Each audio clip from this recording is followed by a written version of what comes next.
Pengertian teori propaganda.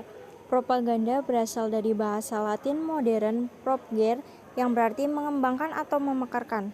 Pertama kali diajukan oleh seorang psikolog bernama Harold Laswell pada tahun 1920. Menyatakan bahwa propaganda merupakan pengaturan dari perilaku kolektif yang bertujuan sebagai upaya pemotretan opini publik dengan melakukan manipulasi pada simbol-simbol yang signifikan. Propaganda juga dapat diartikan sebagai usaha untuk menyebarluaskan pesan untuk mempengaruhi seseorang halayak luas untuk mengubah perilaku, pandangan, pendapat, kegiatan tertentu dalam melakukan sesuatu. Jenis-jenis teori propaganda. Yang pertama, white propaganda. Bersifat jujur, benar, sportif dalam menyampaikan isi pesan, serta sumber yang jelas, seperti standar dalam teknik public relation dan presentasi berat sebelah dari suatu argumentasi.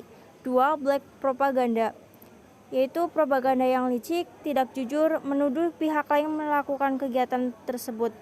Propaganda ini ditandai dengan informasi palsu untuk menimbulkan suatu tanggapan tertentu.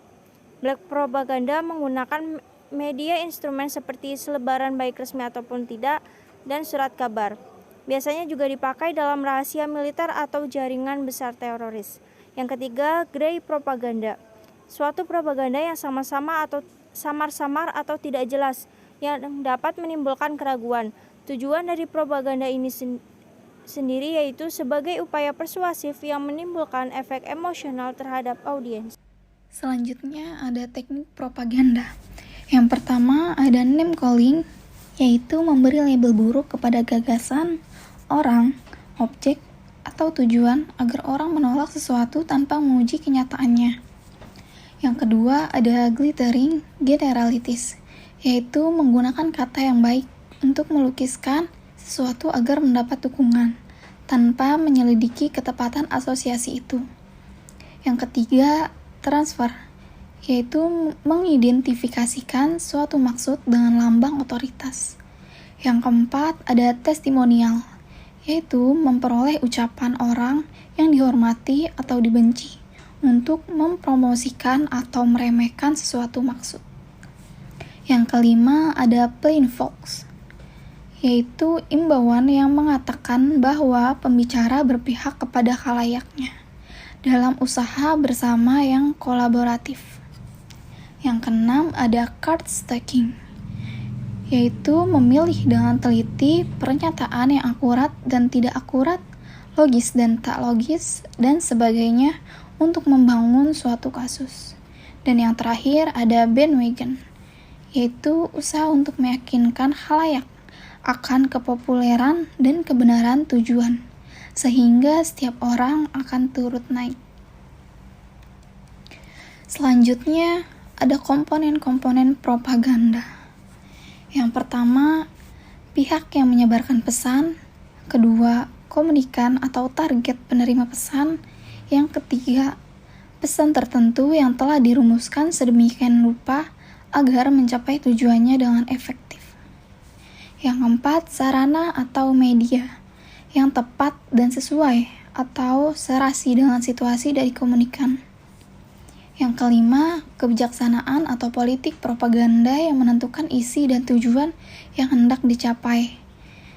Keenam, dilakukan secara terus-menerus. Ketujuh, terdapat proses penyampaian gagasan, ide atau kepercayaan, atau doktrin. Yang kedelapan, mempunyai tujuan untuk mengubah opini, sikap, dan perilaku individu atau kelompok. 9.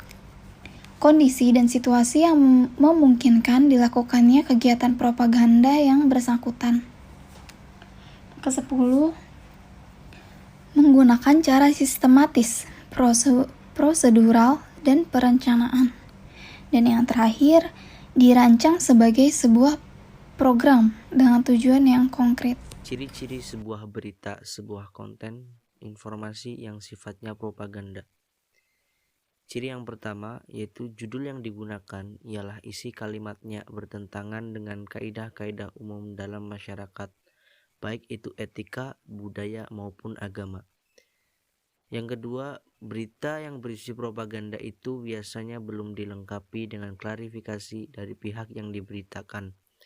Isinya hanya seputar seperti pendapat-pendapat dari orang-orang yang ahli di bidangnya, kemudian pendapat-pendapat dari masyarakat, atau bahkan juga dilengkapi dengan asumsi-asumsi pribadi dari penulis berita. Jadi di berita yang disajikan sama sekali belum ada klarifikasi mengenai isi berita yang diberitakan. Yang ketiga, pesan yang bersifat propaganda menyajikan berita-berita atau informasi-informasi yang dibutuhkan oleh si komunikator untuk mencapai tujuannya. Teori propaganda dalam suatu konten berita. Teori propaganda dalam suatu konten berita biasanya ada karena kepentingan dari pihak lain atau pihak oposisi untuk menjatuhkan pihak-pihak tertentu. Selain itu juga media memanfaatkan satu momen tertentu untuk meningkatkan penjualan produk-produk